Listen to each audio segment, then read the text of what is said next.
earthquake preparedness. How prepared are you?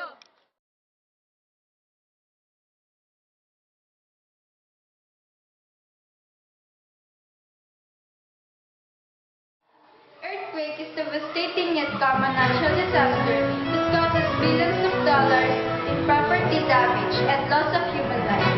Although they usually last less than 1 minute, the question is how prepared are you? What will you do when an earthquake suddenly takes place? Here are the basic preparations you must do before, during, and after an earthquake. 1. Look around places where you spend time. Identify the safe place such as under a sturdy piece of furniture. 2. Practice how to drop, cover, and hold. 3. Store critical supplies and plan how you will communicate with family members. 5. Cover your head and your neck with your arms to protect yourself from falling debris. 6.